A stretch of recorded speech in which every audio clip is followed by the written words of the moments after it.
നമസ്തേ. അയോധ്യയിലെ പ്രാണപ്രതിഷ്ഠയിൽ പ്രധാനമന്ത്രി നരേന്ദ്രമോദി പങ്കെടുത്തതിനെ വിമർശിച്ചുകൊണ്ട് കേരള മുഖ്യമന്ത്രി പിണറായി വിജയൻ ഇന്നൊരു ചെറിയൊരു വീഡിയോ, അദ്ദേഹത്തിൻ്റെ പ്രസംഗമാണ് വീഡിയോയിലുള്ളത്, ട്വിറ്ററിൽ പങ്കുവച്ചിട്ടുണ്ട്.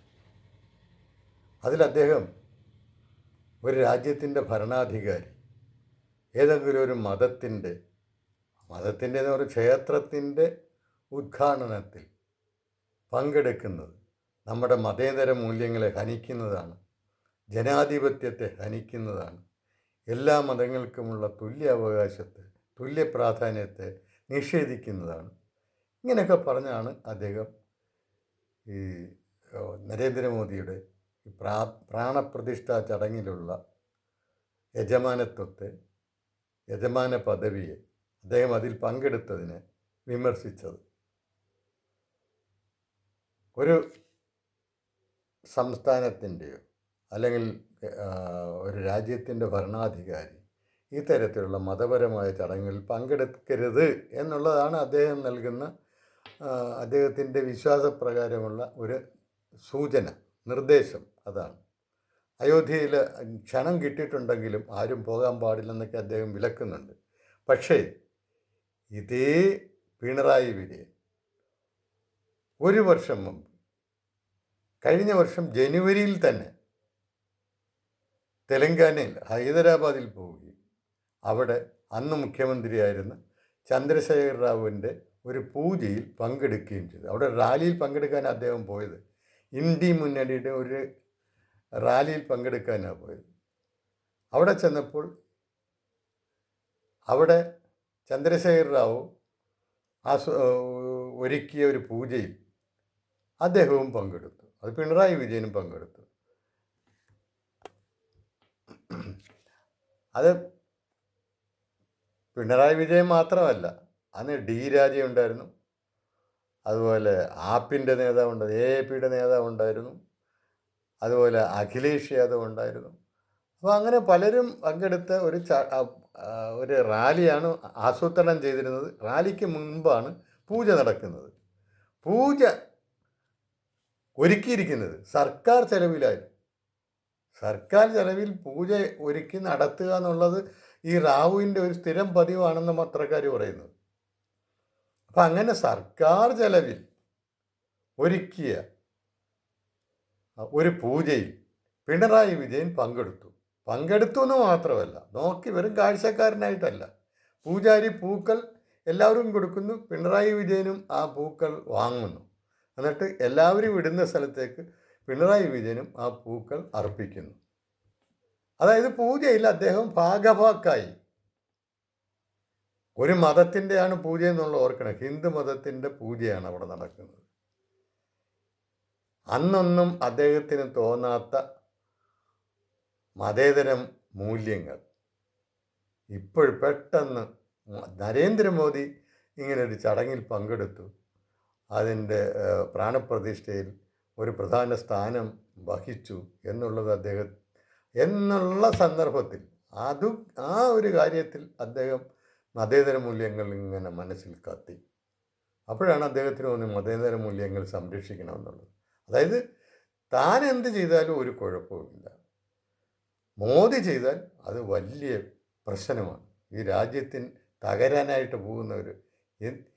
ഈ പിണറായിയോട് എനിക്ക് ചോദിക്കാനുള്ളത്, മോദി ഇങ്ങനെ ചെയ്തതുകൊണ്ട് ഇവിടെ ഏതെങ്കിലും ജനാധിപത്യ മൂല്യങ്ങൾ തകരാൻ പോകുന്നുണ്ടോ? ഏതെങ്കിലും ഇങ്ങനെ എത്രയോ അവിടുത്തെ കെട്ടിടത്തിനുള്ള, ക്ഷേത്രത്തിനുള്ള ഈ തറക്കല്ലിട്ടതും മോദിയാണ്. എന്നിട്ട് എന്തെങ്കിലും ജനാധിപത്യ മൂല്യങ്ങൾ തകർന്നോ? എന്തെങ്കിലും മതേതര മൂല്യങ്ങൾ തകർന്നോ? എല്ലാവർക്കും തുല്യ അവകാശമുള്ളതാണ് നമ്മളുടെ ഇന്ത്യൻ ഭരണഘടന. എല്ലാ മതങ്ങൾക്കും തുല്യ അവകാശം നൽകുന്നു. അതിനിപ്പോഴും ഒരു കുറവും വന്നിട്ടില്ലല്ലോ. അതേ വ്യവസ്ഥ ഭരണഘടനയിലുണ്ടല്ലോ. അതാരും ആ ഭരണഘടനയിലുള്ള വ്യവസ്ഥകളൊന്നും ആരും ലംഘിക്കുന്നില്ലല്ലോ. മോദി 9.5 വർഷമായിട്ട് ഭരിക്കുന്ന ഏതെങ്കിലും ഒരു വ്യവസ്ഥ ലംഘിച്ചിട്ടുണ്ടോ? വെറുതെ കിടന്നിങ്ങനെ ബഹളം വെക്കേണ്ട വല്ല കാര്യമുണ്ടോ? ഒരിക്കലും സംഭവിക്കാത്ത കാര്യത്തെക്കുറിച്ച് അയ്യോ ദാ സംഭവിച്ചേ ഇവർ വർഗീയവാദികളാണ് എന്ന് പറഞ്ഞ് നിലവിളിച്ചിട്ട് എന്താണ് കാര്യം? പിന്നെ പിണറായി വിജയൻ വേറൊരു കാര്യം കൂടെ പറഞ്ഞു. മതേതരത്വമാണ് നമ്മുടെ ഭരണഘടനയുടെ ആത്മാവെന്ന്. പിണറായി വിജയൻ എന്നാണ് ഭരണഘടന കാണാൻ തുടങ്ങിയത്? 1976 ശേഷമാണോ? നല്ലോണം വായിച്ചു നോക്കിയിട്ടുണ്ടോ ഭരണഘടന? ഭരണഘടന ഉണ്ടാകുന്ന കാലത്ത് 1950 ജനുവരി 26 അന്ന് ജനിച്ച ഭരണഘടന, ഇന്ത്യൻ ഭരണഘടനയിൽ ഇങ്ങനൊരു ആത്മാവില്ലായിരുന്നു. മതേതരത്വം എന്ന് പറഞ്ഞ ഒരു ആത്മാവില്ല ഇന്ത്യൻ ഭരണഘടനയിൽ.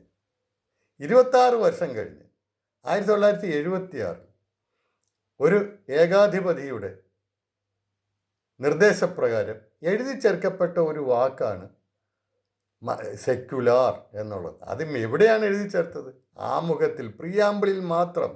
അവിടെ മാത്രം ആ വാക്ക് കിടന്നതുകൊണ്ട് ഭരണഘടനയ്ക്ക് എന്തെങ്കിലും മാറ്റം വന്നോ? 1950 ഭരണഘടന തന്നെയല്ലേ ഇപ്പോഴും നിലനിൽക്കുന്നത്. ഈ ഒരു വാക്ക് ആമുഖത്തിൽ വന്നതുകൊണ്ട് അതിനനുരൂപമായിട്ടുള്ള എന്തെങ്കിലും മാറ്റം ഭരണഘടനയിലെ ഏതെങ്കിലും ആർട്ടിക്കിളിൽ വരുത്തിയിട്ടുണ്ടോ? ഇല്ല. അതായത് ഇതൊരു വെറുതെ ഒരു വാക്കായിട്ട് അർത്ഥമില്ലാത്ത, നിഷ്ഫലമായിട്ടുള്ള, നിരർത്ഥകമായിട്ടുള്ള ഒരു വാക്കായിട്ട് അത് പ്രിയാമ്പിളിൽ കിടക്കുന്നു. കമ്മ്യൂണിസ്റ്റുകാർ ജനാധിപത്യവാദികളാണെന്ന് പറയുന്നത് പോലെ അർത്ഥശൂന്യമായിട്ടുള്ള ഒരു ഭരണഘടനയെ സംബന്ധിച്ച അർത്ഥശൂന്യമായിട്ടുള്ള ഒരു വാക്കാണ് സെക്യുലാർ എന്നുള്ള പ്രിയാമ്പിളിലെ വാക്ക്. വെറുതെ ജനാധിപത്യവാദികളാണെന്ന് പറഞ്ഞ്, മതേതരരാണെന്ന് പറഞ്ഞ്, സമത്വം സാഹോദര്യമൊക്കെ പാലിക്കുന്നവരാണെന്ന് പറഞ്ഞ് ഈ കമ്മ്യൂണിസ്റ്റുകാർ നടന്നാൽ അവരതൊന്നും ആയിത്തീരത്തില്ല. അതുപോലെ തന്നെയാണ് പ്രിയാമ്പിളിൽ സെക്യുലർ എന്നുള്ള വാക്ക് എഴുതി വെച്ച് കഴിഞ്ഞാൽ ഭരണഘടന സെക്യുലറൊന്നും ആകത്തില്ല. ഭരണഘടന എല്ലാ മതങ്ങൾക്കും അവകാശം നൽകുന്ന, എല്ലാ മതങ്ങളെയും ഇവിടെ മതങ്ങൾ നിലനിൽക്കാൻ അനുവദിക്കുന്ന, പ്രചരിപ്പിക്കാനും വിശ്വസിക്കാനും പ്രാർത്ഥിക്കാനും അനുവദിക്കുന്ന ഒരു ഭരണഘടനയാണ് ഇന്ത്യക്കുള്ളത്. എല്ലാ പൗരന്മാർക്കുമുള്ള അവകാശം അതായത് ക്ഷേത്രങ്ങളിൽ പോകാനും മതവിശ്വാസം വെച്ച് പുലർത്താനും അതനുസരിച്ച് അത് ആചാരങ്ങൾ അനുഷ്ഠിക്കാനും ഒക്കെയുള്ള അധികാരം, എല്ലാ അവകാശം എല്ലാ പൗരന്മാർക്കും ഉണ്ട്. നരേന്ദ്രമോദിയും ഒരു ഇന്ത്യൻ പൗരനല്ലേ? അദ്ദേഹം ഇങ്ങനെയുള്ള ചടങ്ങുകളിൽ പങ്കെടുക്കുന്നതിന് നിങ്ങൾക്ക് എങ്ങനെ നിഷേധിക്കാൻ പറ്റും? എന്നിങ്ങനെ മതേതരത്വത്തിന് ഭീഷണിയായിട്ട് വരാൻ പറ്റും? ഭരണഘടന ഉണ്ടായപ്പോഴില്ലാത്ത ഒരു ആത്മാവ് 26 വർഷം കഴിഞ്ഞ് അങ്ങനെ ഉണ്ടാവുമോ? ആത്മാവ് അങ്ങനെ 26 വർഷം കഴിഞ്ഞ് ഉണ്ടായി വരുന്നതാണോ? ചുമ്മാ വെറുതെ ഈ വീൺ വാക്കുകൾ പറയരുത്. ഇവിടെ ഒരു പ്രശ്നവും സംഭവിക്കുന്നില്ല. ഇവിടെ ഒരു മൂല്യങ്ങൾക്കും, ഭാരതീയ മൂല്യങ്ങൾക്കും ഒന്നും ഒരു കോട്ടവും തട്ടിയിട്ടില്ല. ഭരണഘടനാ മൂല്യങ്ങൾക്കും ഒരു കോട്ടവും തട്ടിയില്ല. ഭരണഘടന അനുവദിക്കുന്ന അവകാശങ്ങൾ, പൗരാവകാശങ്ങളിൽ ഒന്നാണ് മോദി ഇപ്പോൾ പ്രയോഗിച്ചിരിക്കുന്നത്. ആ അവകാശം പ്രയോഗിക്കാൻ, അതിൻ്റെ ആനുകൂല്യം നേടാൻ മോദിക്ക് മറ്റേതൊരു പൗരനെ പോലെ അവകാശമുണ്ട്. നിങ്ങൾ ധൈര്യമായിട്ട് ക്ഷേത്രങ്ങളിൽ പോകൂ ഭരണാധികാരികൾ, എനിക്കതാണ് പറയാനുള്ളത്. അല്ലാതെ ക്ഷേത്രം കണ്ടു കഴിഞ്ഞാൽ അങ്ങോട്ട് കയറത്തില്ല, പള്ളിയിലാണെങ്കിൽ പോകാം എന്നുള്ള അവസ്ഥ പാടില്ല. പള്ളിയിൽ മുസ്ലിം പള്ളിയിലായാലും ക്രിസ്ത്യൻ പള്ളിയിലായാലും എല്ലാവരും പോകുന്നില്ലേ? അവിടെ ചെന്ന് കുർബാനയിലും മറ്റ് പ്രാർത്ഥന, ഈ മുസ്ലിം പള്ളിയാകുമ്പോൾ അവിടെ കുത്തുബ കേൾക്കാനും ഒക്കെ പോയിരിക്കുന്നില്ലേ? എല്ലാ ഭരണാധികാരികളും പോയിരിക്കുന്നുണ്ട്. മോദിക്ക് മാത്രം ക്ഷേത്രത്തിൽ പോകാൻ പാടില്ല, അവിടുത്തെ ഒരു ചടങ്ങിൽ പങ്കെടുക്കാൻ പാടില്ല, അവിടെ ഒരു യജ്ഞത്തിൽ അല്ലെങ്കിൽ പ്രതിഷ്ഠാ യജ്ഞത്തിൽ യജമാനായിട്ട് ഇരിക്കാൻ പാടില്ല. ഇതൊക്കെ എന്തൊരു വികലമായിട്ടുള്ള മതേതര ധാരണയാണ് ഇവർക്കൊക്കെ ഉള്ളത്. മതേതരം എന്നുള്ള വാക്ക് തന്നെ കളയൂ. അതൊന്നും നമ്മളുടെ എന്ന് പറഞ്ഞാൽ മതത്തെ അംഗീകരിക്കുന്നതാണ്, മത ഇതരത്വമല്ല.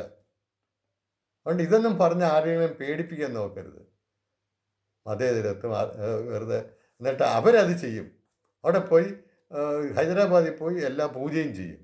എന്നിട്ട് ഇവിടെ വന്ന് പ്രസംഗമാണ്. ഈ കാപട്യം അവസാനിപ്പിക്കണം ശ്രീ പിണറായി വിജയൻ. നന്ദി, നമസ്കാരം എന്നെ കേട്ടവർക്ക്.